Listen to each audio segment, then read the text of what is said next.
Alrighty, here I am doing question number 3 on the IB practice test.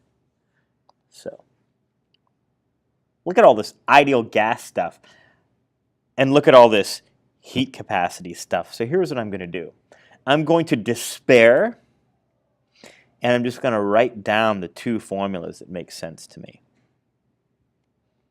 And I'm really excited that all of a sudden I can solve this wonderful equation. I've got PV equals nRT. And I have the heat capacity formula, the formula that tells me how temperature changes when I dump heat into an object. So we want the heat capacity of the gas. Here we go. So Q 1.5 times 10 to the 4th. That's the heat. Equals M. Do I have a mass? Do I have a mass? Well, let's see. I have M. I don't know C. And I know delta T is going to be 52 minus 27. Now I've got a bit of a problem here. I've got the density of the gas and its volume. So I've got to get the mass as 1.6 times 1.2. Great. So that's going to be 1.6 plus 0.32. That's going to be about 1.92.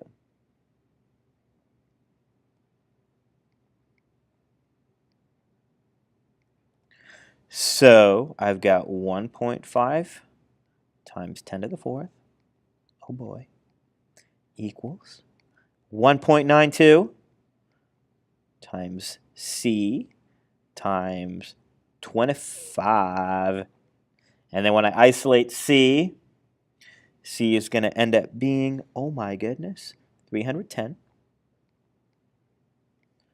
joules. And we're talking kilograms and Kelvin as our unit. Meow. All right. Now part B. A second sample of the same gas as above is heated from 27 to 52 at constant pressure. So we want to show that the volume of the gas is 1.3 at 52 degrees. So let's be really clear. First, at 27 degrees, that's 273 plus 27 because we need it in Kelvin. So we've got 300 Kelvin. And 52 degrees is 273 plus 52 is 325.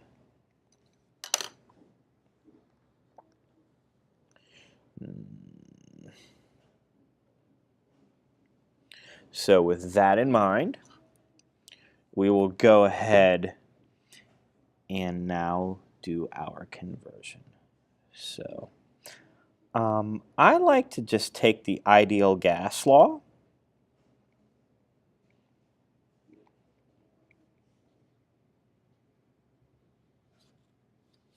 and just convert like this. P1, V1, T1. And then we're going to have it in a second phase, P2, V2 equals nRT2. And I'm going to divide both sides by the temperature.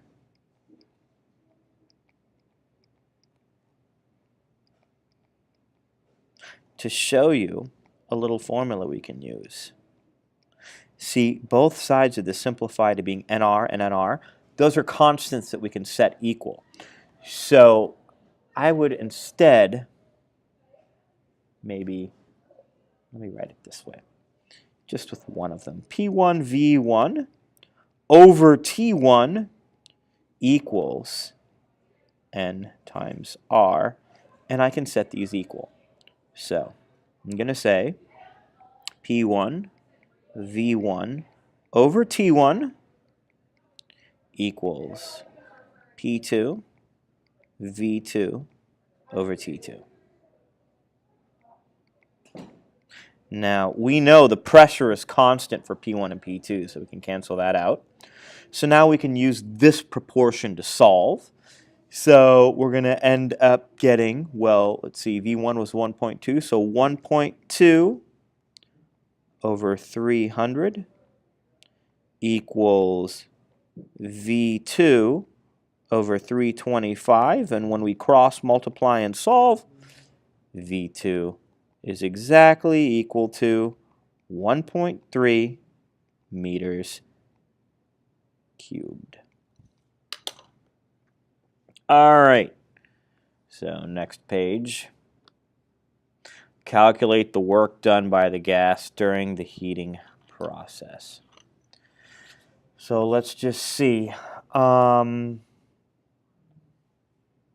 This is not a formula that we use on the IB anymore, but it turns out the actual work done. I'm not going to test on this, by the way, so I'll write not on test because we don't use that on the IB test. But it turns out the formula is going to be work is P times delta V. But we won't worry about that. Now for part C, it says the specific capacity for the gas kept at constant volume is different to constant pressure. And we got to talk about whether it would be greater or less for constant volume. So let's actually think about what's going on here. So again, for this one here, I wouldn't want to actually test on this because they don't ask this too often on standard level IB. This is more of a higher level question, so I won't do that